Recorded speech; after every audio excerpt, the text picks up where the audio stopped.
Hello everyone, it's Dean here, and on today's Out There show we are discussing Section 28, which was a policy introduced by Margaret Thatcher and her government in 1988. You're going to hear a whole host of different voices today as we speak to people working within education and politics, as well as general listener opinions.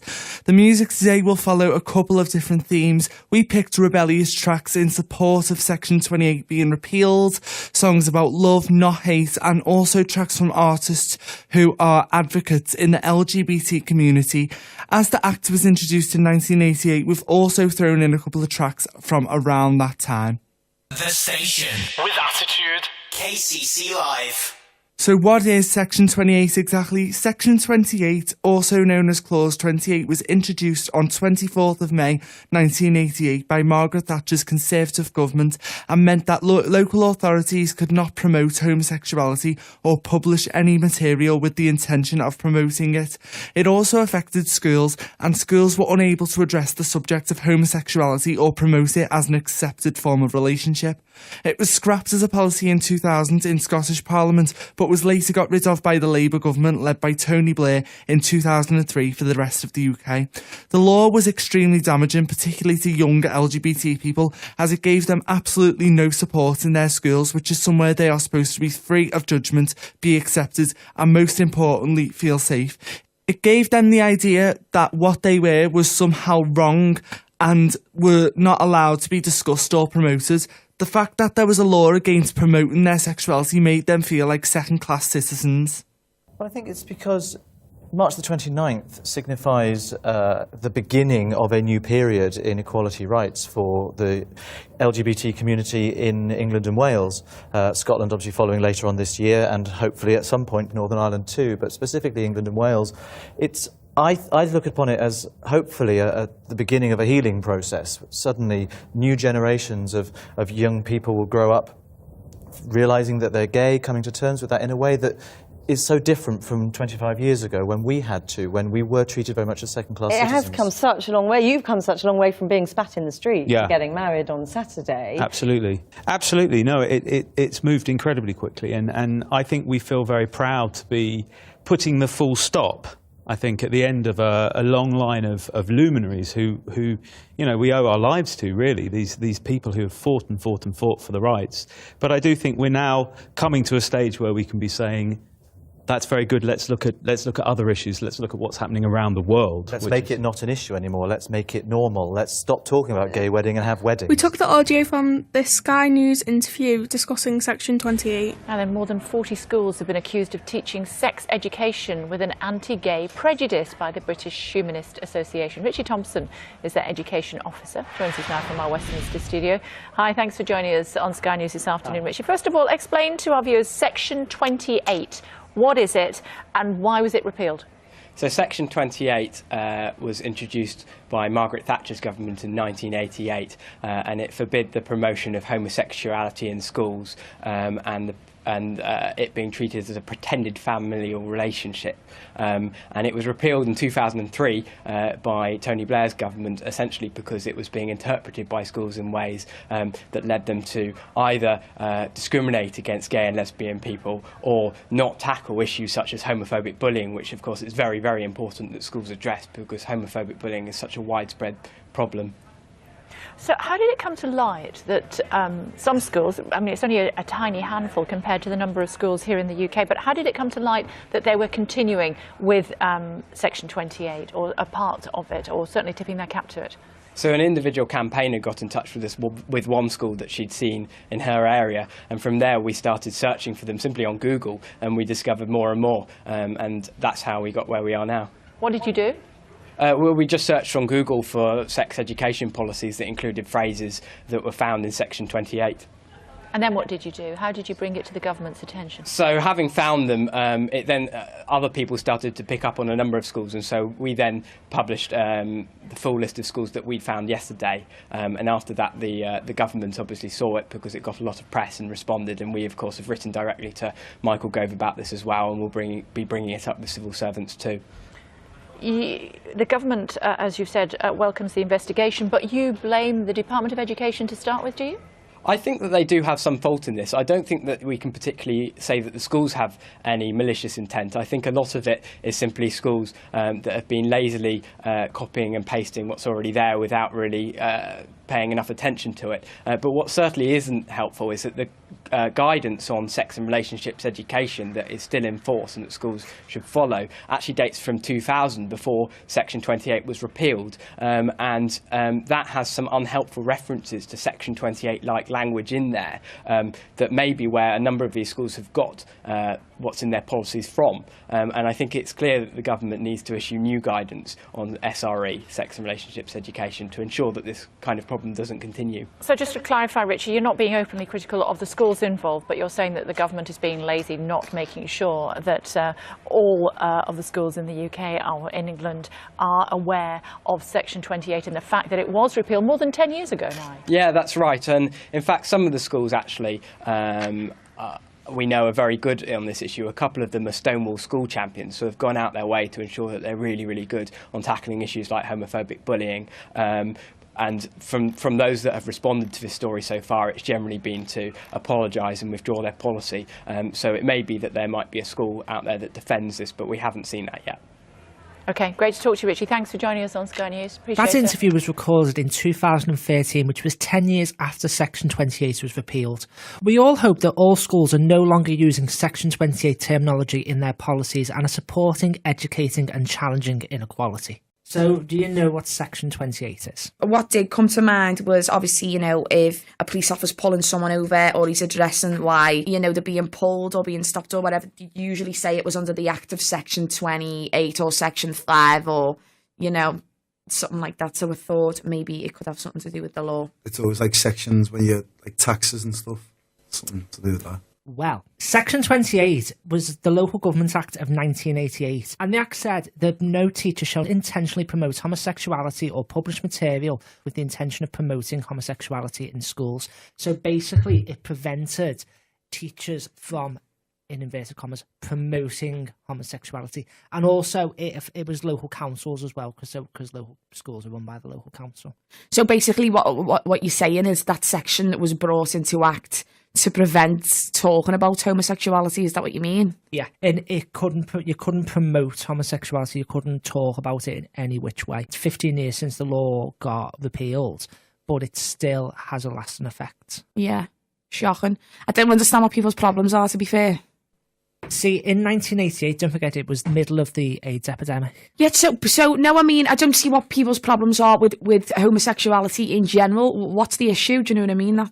Why are people bothered? You know what I think it is? You know what I think it boils down to? I think it boils down to people being unhappy with their own lives. Do you know what I mean? I mean, what you've got to remember is this will have been in effect when I'm safe in saying when we were all in school. Yeah. So and that's even worse because there's a lot of people who are in school and going through that, and the main thing while you're having an experience on this planet is for you to be happy. Fact. That is the main thing. That's the way I look at things anyway. So if someone's like being persecuted and they're not allowed to discuss that, and I think that's shocking. Ultimately, it's about being happy in the person that you are. So whoever come up with that is an idiot. When this law came in, a lot of students, LGBT support groups in schools and colleges ended up either limiting their activities, self-censoring or closing altogether. So, and in a lot of schools, there was a lot of homophobic bullying as well, because teachers didn't feel they could effectively challenge, because if they were challenging it, if they were saying, oh, you can't pick on them because they're gay, for example, then that would inadvertently be promoting homosexuality. So not good. They're putting young people, they're putting them in a vulnerable situation. That's what they're doing there by introducing that act in the first place. So why do you think, I just want to get to the bottom of why you think it was put into place in the first place. That's why I'm saying, what's the issue? Do you know what I mean? I think in context, when Thatcher won the election in 1987, she wanted to completely overhaul education, because education was in a bit of a sticky place. Okay. So in the same year that Section 28 came into play, they also introduced GCSEs, they introduced the national curriculum, so they standardised education. So I think it sort of fell into that. They were trying to revamp and remould the education system. Know what I mean? I kind of see why they brought in the national curriculum and stuff like that, I kind of see the reasoning behind it to try and democratise education. I don't know if that's the right phrase, like standardise it, make sure all children receive the same basic level of education. So I think it was sort of partly coming from a good place. So it's a contradiction, basically. It's a contradiction of the same. The GCSEs was to put everyone as their own, but then they're kind of saying, oh no, we'll accept them because you can't talk about that. So people have problems, so then they probably fall behind on the GCSE. So it just doesn't not adds up. But good point. I don't think obviously they haven't thought it through. They just try to be in control. There are so many different opinions about Thatcher, both personal life and professional, and I think I'm definitely right when I say she is not entirely liked amongst working class Scousers, but let's look at an alternative perspective. After winning the 1987 election, Thatcher denounced local education authorities for teaching children that they have an inalienable right to be gay, her words, and brought in the hated clause, then Section 28, which outlawed the promotion of homosexuality as a pretend family relationship. Despite the fact that no one was ever prosecuted under it, the law made teachers feel they could not tell kids that if they were gay it was okay. It effectively scared them from talking about being gay even when children were being physically attacked. We've done some research online and read that some gay men who knew her have said that she liked gay people individually. The journalist and former Conservative MP Matthew Parris says that Thatcher told him she appreciated the difficulty he had in coming out to her. The day before she resigned, she awarded Ian McKellen a knighthood. When Norman Fowler set up a high-profile campaign to educate the public about HIV and AIDS, she didn't stop him. Most symbolically, they say, she was one of the few Tories to vote for the decriminalisation of homosexuality in 1967. One of the arguments of that time was that gay people should be free from threat of prison, so they should seek treatment. More telling is the fact that when Lady Young led the campaign against Tony Blair's scrapping of Section 28 in 2000, Thatcher made her support known by sitting next to Young in the Lords for the vote. We've never met her. Maybe Thatcher didn't hate gay people that she knew. This makes it more dreadful that she was willing to throw people, including kids in 1988, desperate for help when Section 28 came into the wolves. What she did do was inflict huge damage on a community that desperately needed support, and smash down any possibility of supporting confused children or educating them about how not to catch HIV. 30 years later, we've had the highest rate of HIV infection among gay and bisexual men. We're blighted by significantly higher levels of drug and alcohol misuse, and teachers report that some of their colleagues are under the misapprehension that Section 28 is still in force. In 2018, young people still are taking their lives and suffering from homophobic bullying. People are free to admire her economic policy, her retaking of the Falklands, but when it comes to LGBT issues, to see Thatcher as anything other than a poster girl for the wrongs done to gay people is delusional. But it's the plight of individual boys and girls which worries me most. Too often, our children don't get the education they need, the education they deserve. And in the inner cities, where youngsters must have a decent education if they are to have a better future, that opportunity is all too often snatched from them by hard left education authorities and extremist teachers.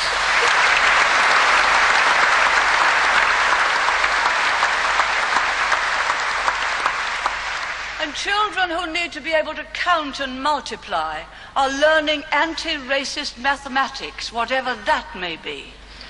Children who need to be able to express themselves in clear English are being taught political slogans. Children who need to be taught to respect traditional moral values are being taught that they have an inalienable right to be gay. All of those children are being cheated of a sound start in life. Yes, cheated.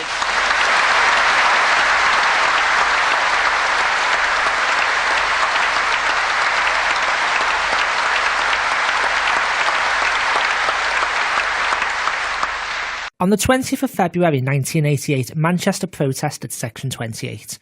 Nick Lansley attended and filmed the event, and here is some of the audio from the day. I'd just like to quickly say, on behalf of all those of us here who are lesbian and gay and bisexual, a huge thank you to those supporters who didn't have the fortune to be lesbian and gay and bisexual who've come along on the march today. Thank you!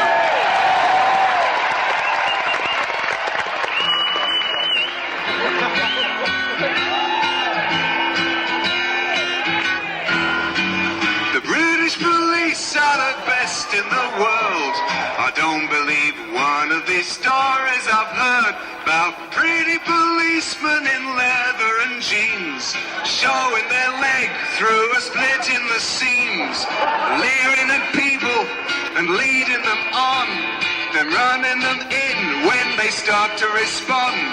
The press all ignore it, they don't want to see, except when the case is a Tory MP. So sing if you're glad to be gay, sing if you're happy that way. Hey, sing if you're glad to be gay, sing if you're happy that way. And now there's a cancer they blame on the gays. It's brutal and lethal and slowly invades. The medical facts are ignored or forgot by the bigots who think it's the judgment of God. Edwina and Anderton calling us names. The gutter press daily still fanning the flames. The message is simple and obvious. Please just lay off the patients and let's fight the disease. So sing if you're glad to be gay, sing if you're happy that way. Hey, sing if you're glad to be gay, sing if you're happy that way. With friends and supporters from over the land, we're gathered together and making a stand to fight for the right to a home and a job, and to walk without fear of a kick in the gob. Attacked in the media, bashed by the bill, cheap politicians all making a kill. We're lesbian women and men who are gay. We're here and we're human and won't go away. So sing if you're glad to be gay, sing if you're happy that way. Hey, sing if you're glad to be gay, sing if you're happy that way. Over to you. Sing if you're glad to be gay, sing if you're happy that way. Hey, sing if you're glad to be gay, sing if you're happy this way.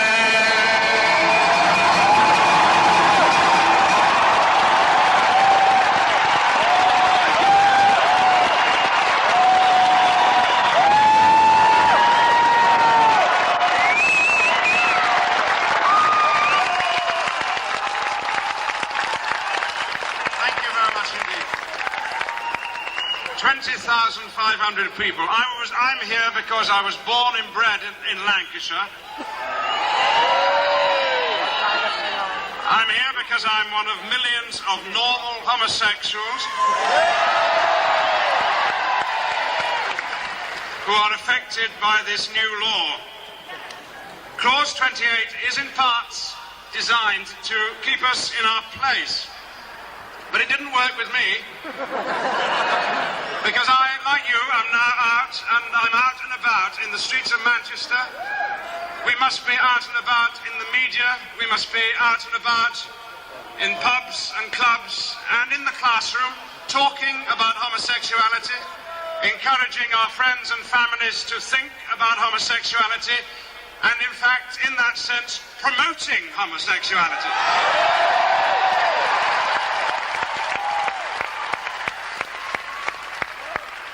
Until the whole country realises, as we do, that this new law, this clause 28, is in itself, to coin a phrase, an unnatural act, and it should be made illegal.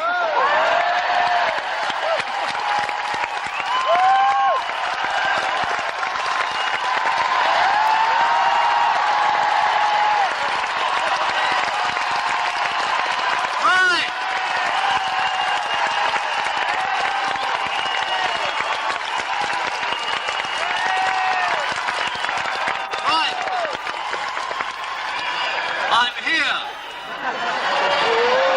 because I'm proud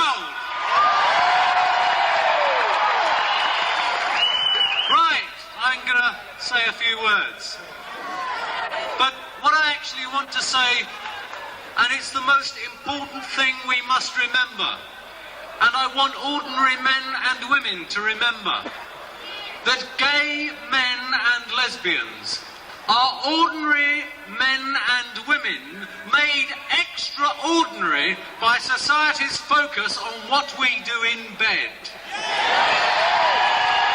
And as ordinary men and women, we demand the same rights, no more, no less, the same rights as other ordinary civilized human beings.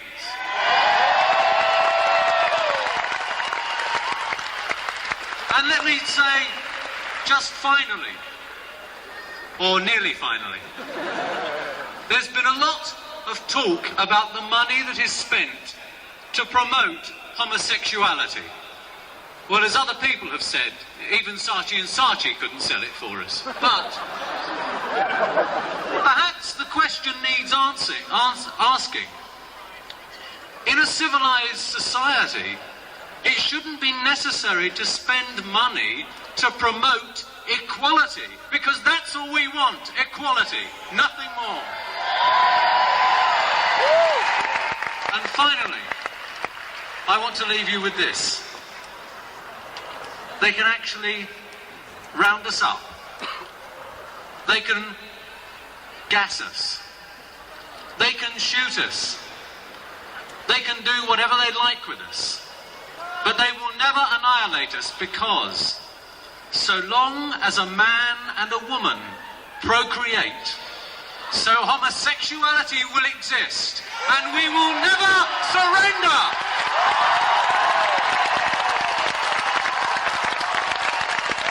So Knowsley MP George Howarth is about to join me in the studio, but before he does, I wanted to tell you a little bit about him. He was born in Merseyside, making him a proper Scouser, and went to Heighton Secondary School, Kirby College of Further Education, Liverpool Polytechnic, and then the University of Salford. George moved into teaching in 1977, but was elected as a councillor to the Heighton District Council in 1971 and served in its successor, Knowsley Borough Council, until 1986.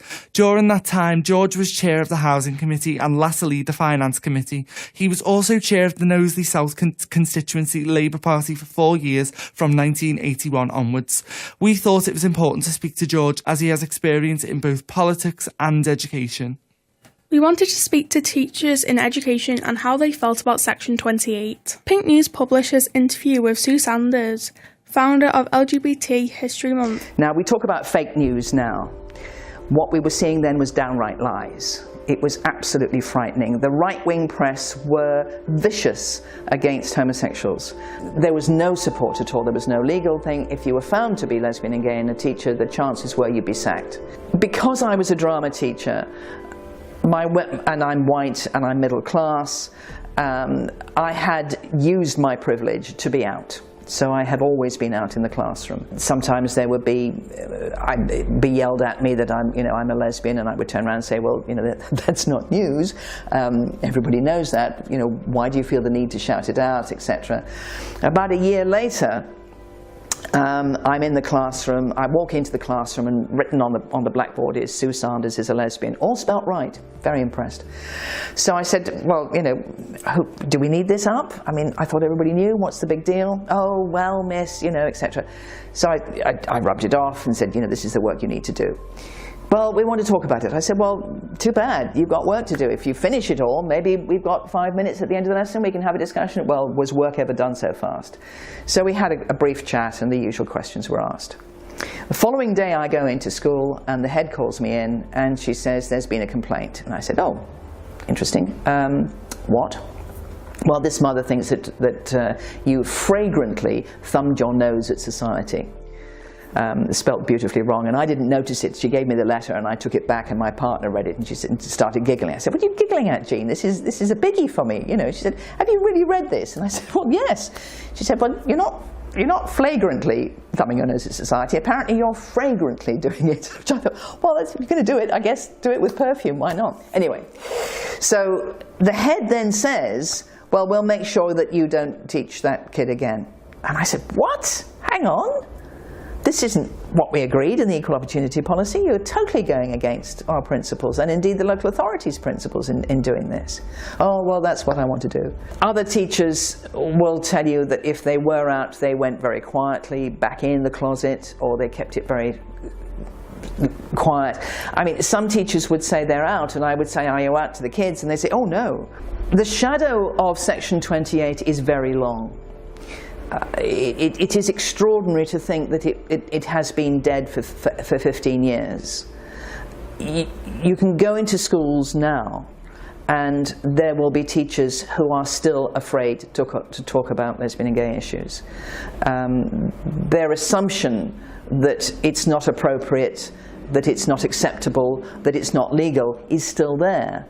I also interviewed one of my teachers, Mrs. Rowlands. Yes, I'm Mrs. Rowlands, been a teacher for 32 years. Do you know what the Section 28 is, and do you remember it being introduced? The finer details, no. I think when it was introduced, I don't know that there was a lot of training around it. It was just a case of rules changed in school. As the world was different in 1988 and homosexuality wasn't as open, was you aware of it impacting any students directly? Well, the interesting thing is, where I was working then, which I won't mention the area, very different to the area I currently work in. And from my memory of working in that school, and I worked there for 11 years, I don't ever remember any child ever coming out as being gay, bisexual, or questioning their sexuality, anything at all. And I think that was indicative of the area that I taught in, you know, because different areas of the country. And it was, so I don't remember it being a big issue in our school for the children. But it will have been, but I don't think it was open because there was not a lot discussed at the time. I think if it had been teaching where I teach now, I think it would have been a very different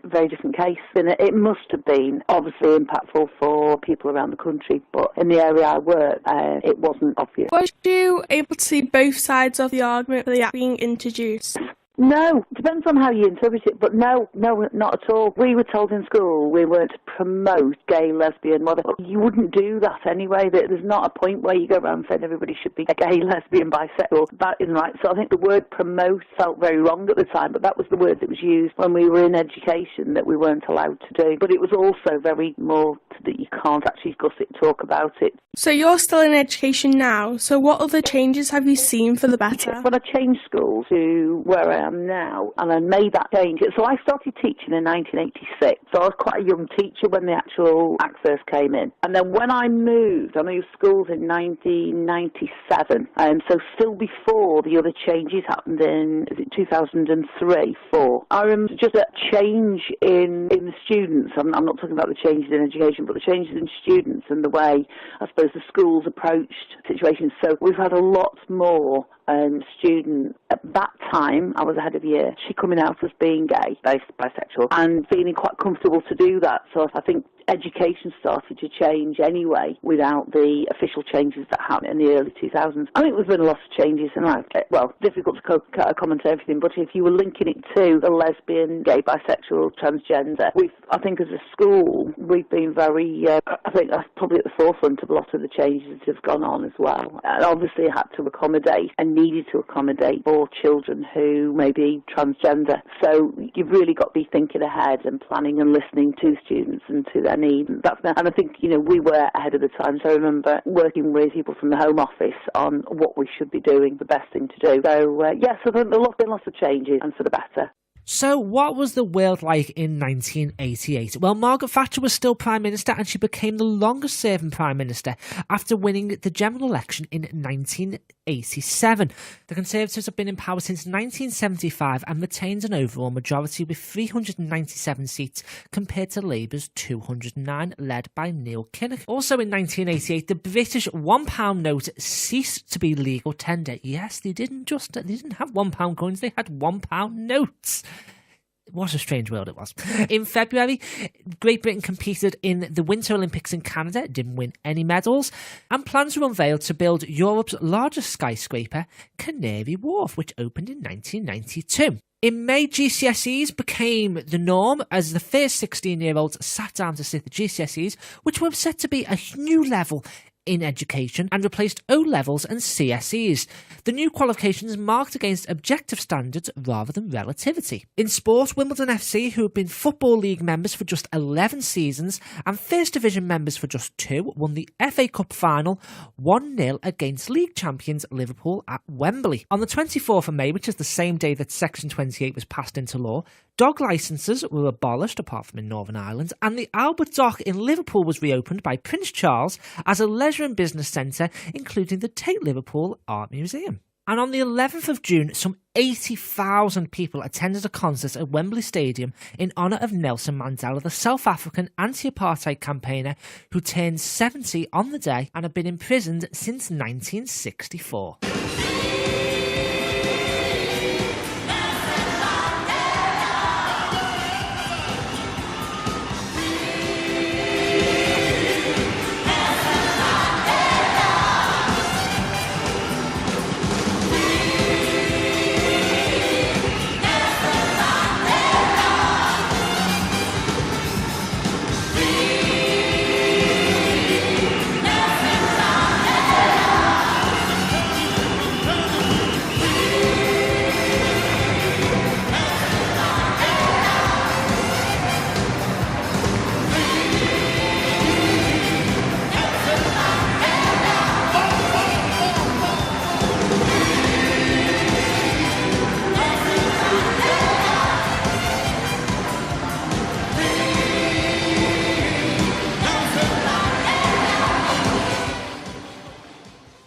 Then, on the 18th of June, England's participation in the European Football Champions ended when they finished bottom of their group, having lost all 3 games. Also in sport, on the 2nd of August, Everton Football Club paid £230 million for West Ham United striker Tony Coate, 22, breaking the national record at the time. Later in the year, at the Olympics, Britain competed and won 5 gold medals, 10 silver and 9 bronze. On the 30th of November, a government report revealed that up to 50,000 people in Britain may be HIV positive, and by the end of 1992, up to 17,000 people may have died from AIDS. Also with politics, on the 3rd of December, Health Minister Edwina Curry provoked outrage by stating that most of Britain's eggs production were infected with salmonella bacteria, causing an immediate nationwide decrease in egg sales, but she resigned as Health Minister 2 weeks later. In television, the original series of Crossroads ended on ITV on the 4th of April. The programme magazine This Morning makes its debut on the 3rd of October. In January, Comic Relief was launched and was televised on the BBC as Red Nose Day on the 5th of February, raising £15 million for charity. And on the 23rd of June, 3 gay rights activists invaded the BBC television studios during the live broadcast of the 6 o'clock news bulletin. The 6 o'clock news from the BBC with Sue Lawley and Nicholas Witchell. Good evening. The headlines at 6 o'clock. In the House of Lords, a vote is taking place now on a challenge to the poll tax. Tory rebels have said that the tax is unfair and unpopular. Lord Whitelaw's told them they should not be confronting the elected chamber. We'll be going over to the House of Lords for the results. There are to be changes in the way nurses work and are trained, changes to stop them leaving the profession. Another prosecution involving undercover police and alleged football hooligans has collapsed. No evidence was offered. Also tonight, Glasnost gives us a glimpse inside the Soviet army. And with 1 week to go before the 4th summit, we have reports from Washington and Moscow on the preparations Mr. Reagan and Mr. Gorbachev are making for their meeting.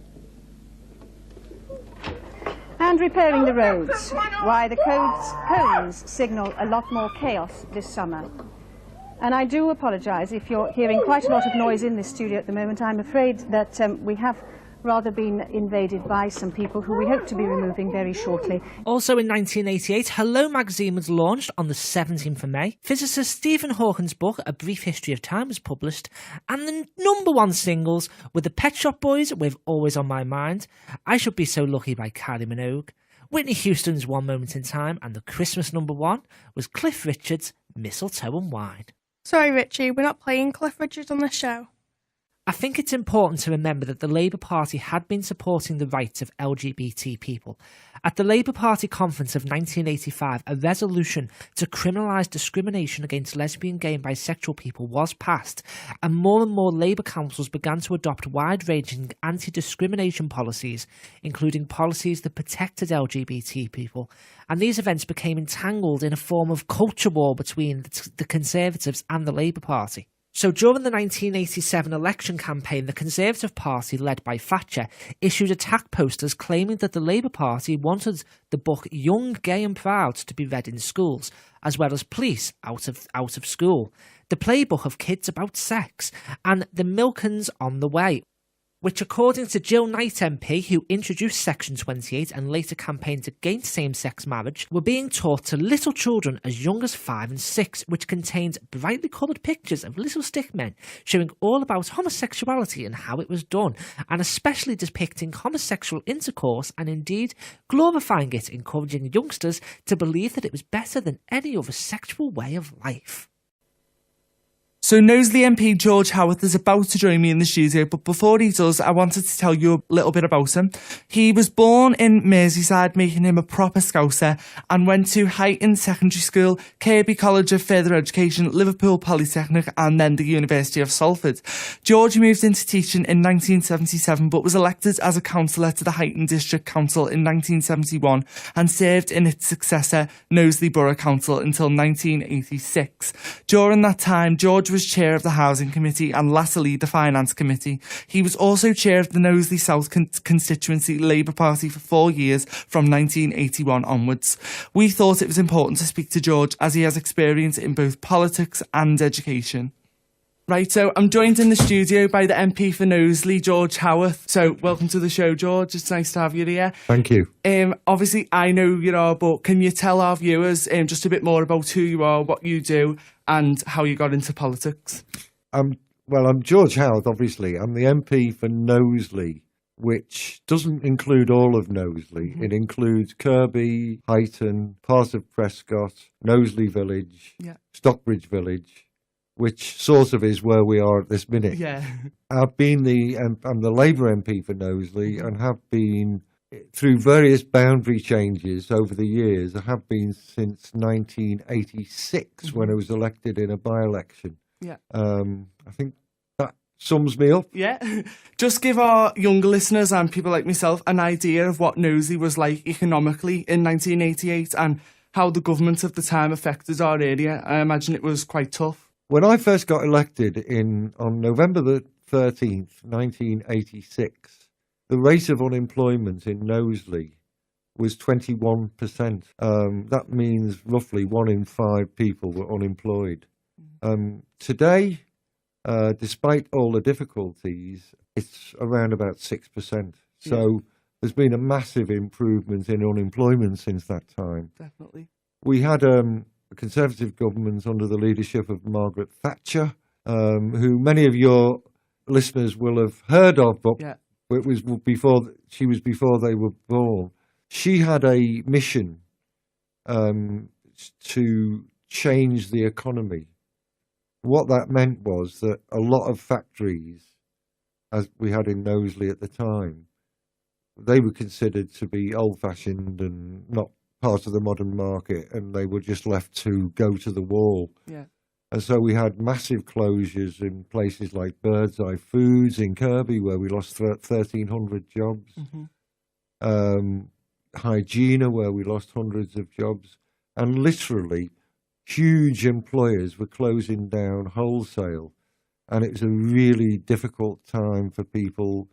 Poverty was endemic and so on. And in some estates, housing estates, the unemployment rate was as high as 50%. So it was a really bad time. Yeah. So, as our listeners know, this show is going to be about Section 28, and you've always voted largely in favour of LGBT rights.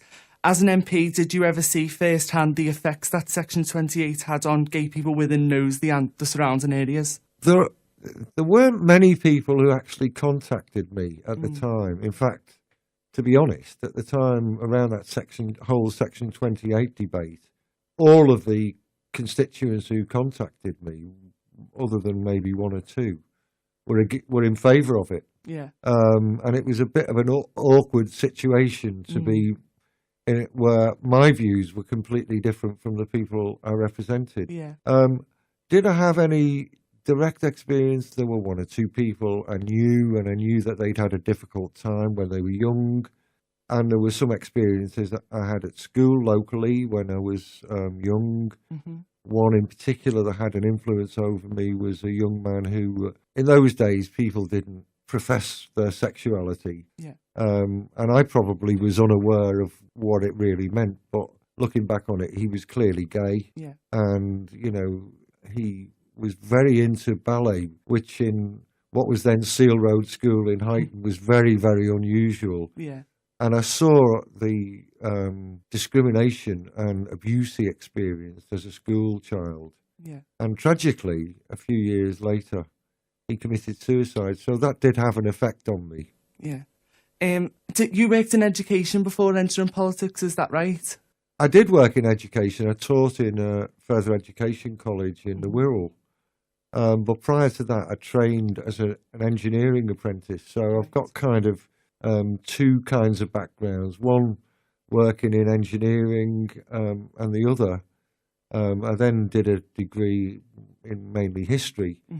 And so then I taught in further education. So it's a slightly unusual background. Yeah. So how do you think that your former colleagues and education staff in general felt about the policy at the time? Well, it was, to be honest, it was probably very mixed. Working in the engineering industry, although people were probably more often than not Labour voters, some of the social attitudes were very quite reactionary at the time. Yeah. Working in education, probably again most of them were, on the progressive side of politics. And maybe they had slightly more liberal views than you would encounter working in engineering. Yeah. So it wasn't a time when people's views weren't always as obvious as they might be today. Yeah. So there was a big change in attitudes between 1988 and 2003. Attitudes towards homosexuality, and that's continued up until today. What do you think caused that change in attitude that led to the policy being repealed?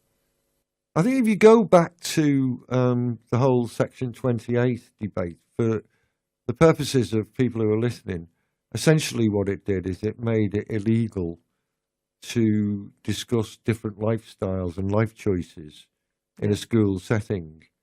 And that meant that, talk about relationships that included gay, lesbian, trans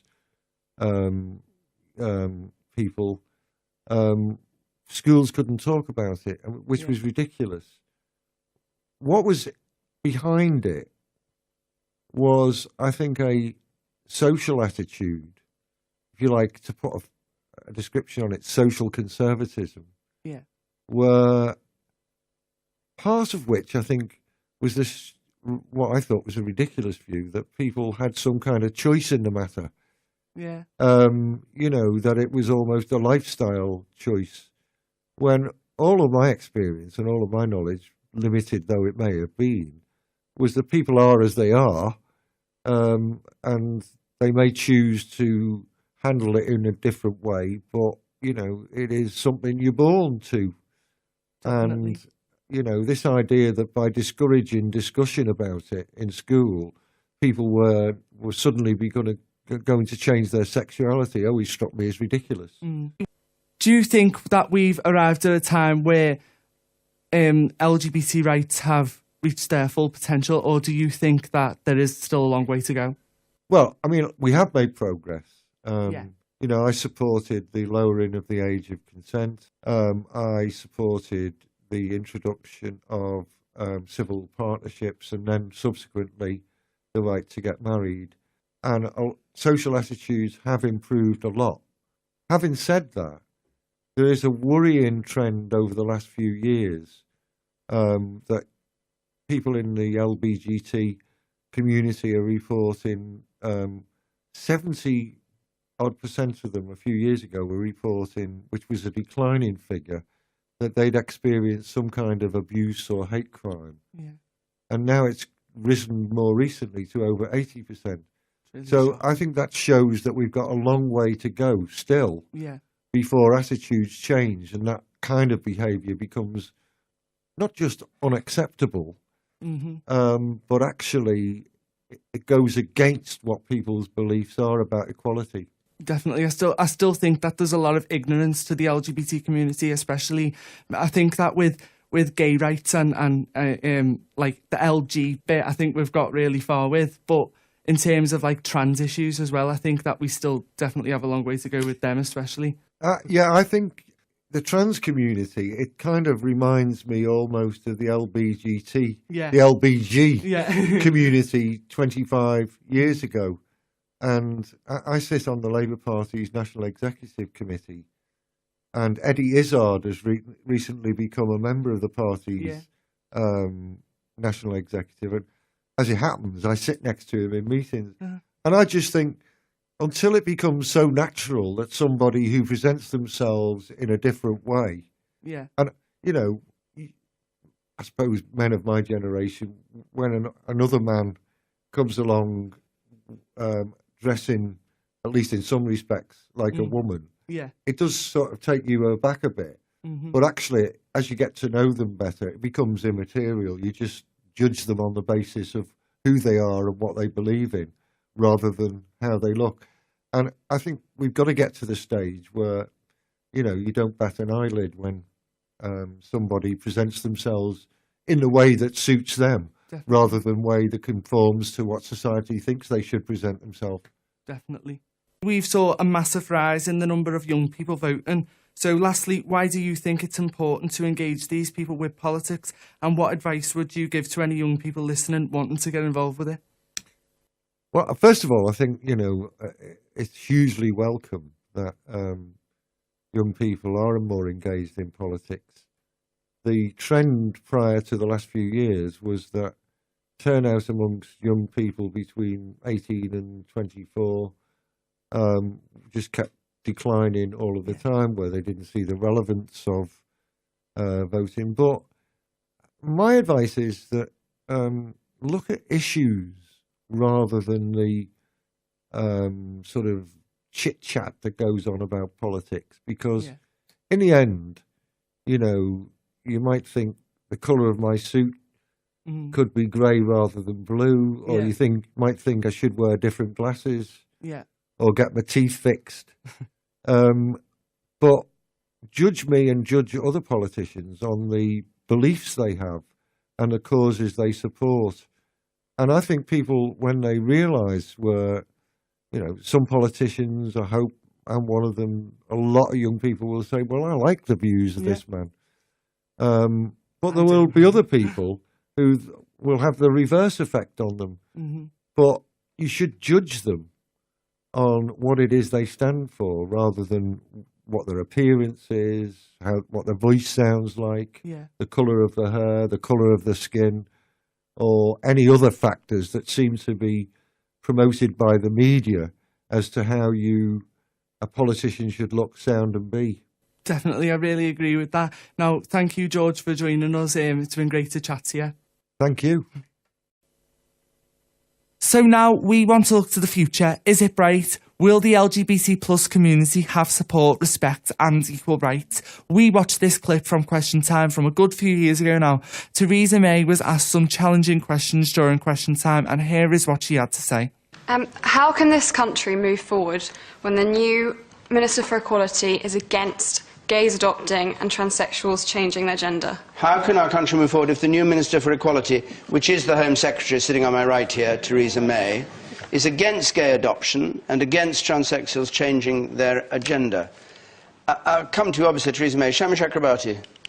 Well, I don't know that that is the case. Well, the Home Secretary will no doubt speak for herself, but you know, I hope that's not the case. And let's get this clear, Theresa May. Perhaps I should come to you first. You voted against the repeal of Section 28 some years ago, in 1998 and in 2000, and you voted against gay couples adopting.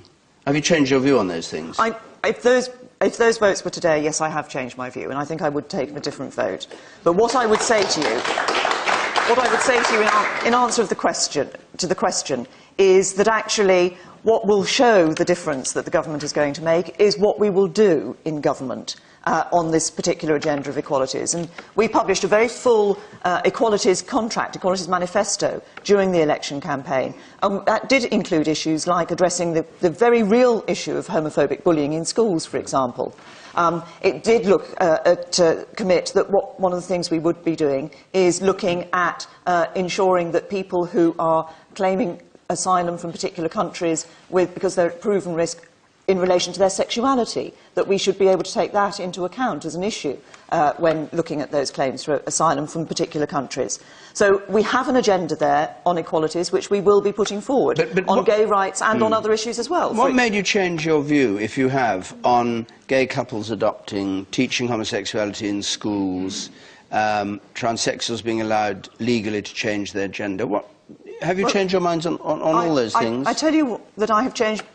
I'll give you an example of why I've changed my mind on I don't remember the last vote on the transgender issue. Well, actually. You didn't actually vote against it, but it's what called you didn't turn up 4 times running. Yes, I wasn't there for the vote. There's a great deal of difference there, David. But on the gay adoption, yes, I have changed my mind, and I've changed my mind because I have been persuaded that actually, when you're looking at the future for a child, I think it is better for a child who is perhaps in an institutional environment, if they have the opportunity of being in a stable family environment, be that a heterosexual couple or a gay couple, then I think it's more important that that child is in that stable and loving environment. And I have genuinely changed my mind on that. So John Beers has put together a video to summarise all you need to know about Section 28. You can find him online by searching for John Beard Media, but we'll end the show today by playing the clip for you now. Remember, if you need any support or want to speak to anyone about topics discussed on this show, please talk to someone you trust and get the support that you need. 30 years. 30 years since a terrible, terrible clause was added into the law. Clause that, when you look at it, sounds very, very similar to a certain homophobic country's law today. That clause was Section 28. Before we crack on with Section 28, let's just discuss the previous 20 years, just for a bit of context. Homosexuality was decriminalised in England and Wales in 1967. It was then decriminalised in Scotland in 1980, and then to follow suit, just to make the full set of the United Kingdom, it was decriminalised in Northern Ireland in 1982. Big jumps and gaps in the time frame there. This caused mass debate and a societal shift in what is seen as normality, a phrase that I freaking hate. Gay people were more open. Some may say, though I don't, too open. The AIDS pandemic in the 1980s caused mass hysteria and mass fear. The gay plague had come to eradicate the LGBT community. Talk about the wrath of God.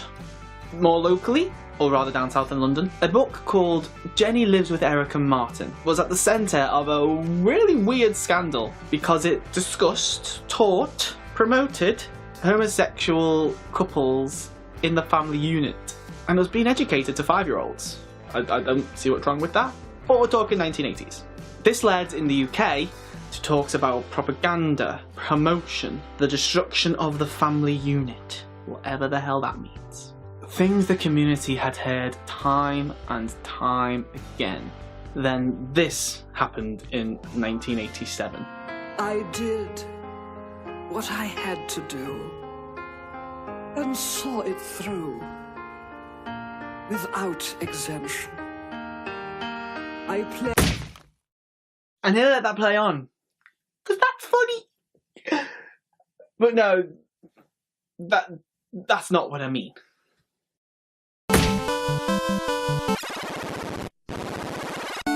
Channel. No. Change the channel. No. Change the channel. No. Change the channel. No. Change. Good morning, Vietnam! This is it. This is it. Leave that with you. Children who need to be taught to respect traditional moral values are being taught that they have an inalienable right to be gay. Hard to watch, right? Not surprising then to learn that it was her government that then passed section, or clause, whatever you want to call it, 28 of the Local Government Act in 1988. The clause read, and I'm going to read it because I don't want to get any of this wrong. This stated that a local authority shall not intentionally promote homosexuality or publish material with the intention of promoting homosexuality, or promote the teaching in any maintained school of the acceptability of homosexuality as a pretended family relationship. Please tell me of the pretended family relationship. What does that mean? But does it sound familiar? Russia currently has a ban on what they call homosexual propaganda, which is basically a ban on anything LGBT plus related, to protect the family. I don't know what families they're trying to protect, but there's definitely nothing wrong with my family with my gay self in it. Just saying. But the bill, clause, act, section, I don't really do politics, caused a lot of confusion. People didn't really know what it meant. Did it mean the local authority? Did it mean local councils? Are they the same thing? Did it mean schools? Did it mean general society? It wasn't quite there with its correct terminology. But because of this, schools were worried and erred on the side of overcautiousness. Mostly because they were scared of losing state funding by promoting homosexuality. There's that P word again in this context. I freaking hate it. But thanks to this, so many support groups that would have dealt with homophobia were closed.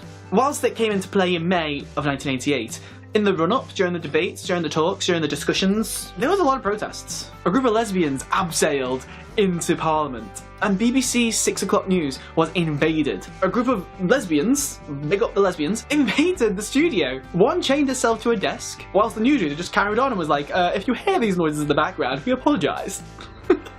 But the biggest happened, and I'm proud to say this, happened in the north of England. On the 20th of February 1988, over 20,000 people lined the streets of Manchester city centre, including Stonewall founding members Ian McKellen and Michael Gashman, to demonstrate their anger against Section 28.